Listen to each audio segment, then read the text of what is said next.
I'm not bragging. I haven't had anyone else call me trash for a minute, but not. The reason why I'm saying it is because I know, like I said, we have the ability to know. You get, like, I know you are even very before we deliberate release. about how you package yourself. We have the ability. I have it, you have it, Alim has it. We just have to know. If we know, we're good.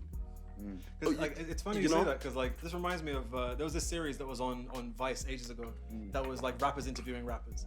Partly what this is kind of based off of. Really. Yeah. And there was a great few episodes they did with A$AP Rocky and Danny Brown interviewing each other.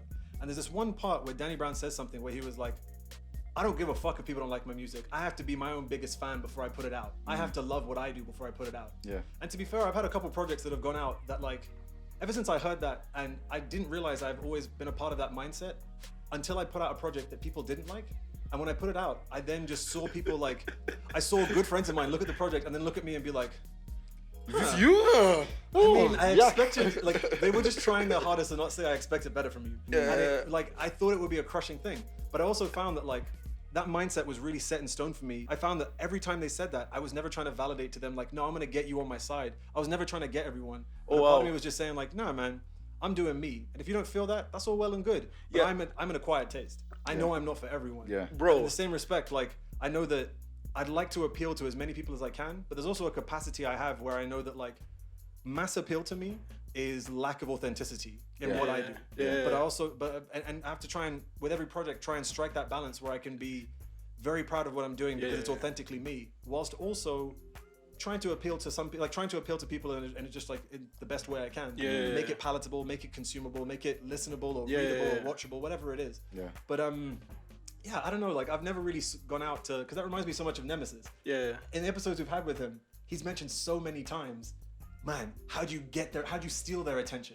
How'd you get the crowd on your side? Yeah. And I've always found, like, man, if the crowd wants to be with you, they'll be with you. But if you just do you so well, the right people will turn their heads. And when they turn their heads, they won't turn back. Yeah. They'll be looking and they will never stop looking. Bro, that's very accurate. But if you know that you're your biggest fan, when we know what we do, like when we're in a point where you do a song and be like, wow, this shit bangs. That's the moment you have to be your own critic now. You have to. If you don't have the ability to be your own critic, that's when the people will never be on your side. Yeah. The confidence to still back yourself up, regardless of the pressure, regardless of the critics. I always go back to this moment in time when we started to have a lot of electronic music topping the charts, right? 2008, moving onwards. Like the birth of EDM and that sort of Exactly, right?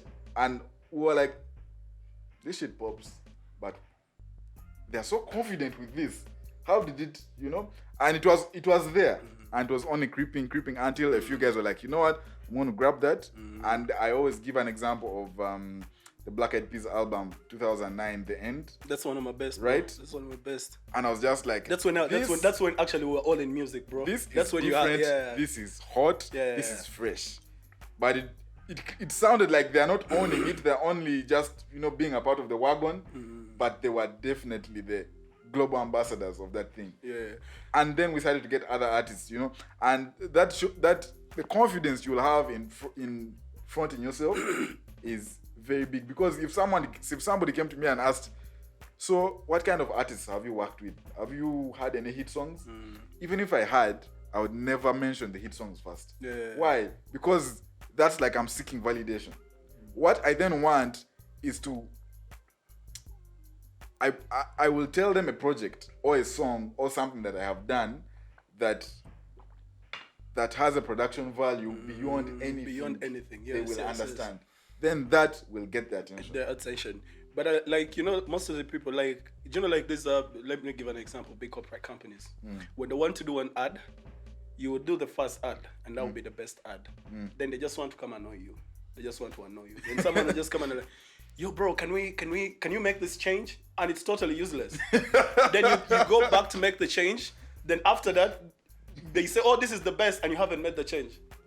Oh my God, right? You're preaching to the choir right now. Wana and I have been on so many advertising projects together, myself doing camera and like story and stuff, and himself doing the sound effects.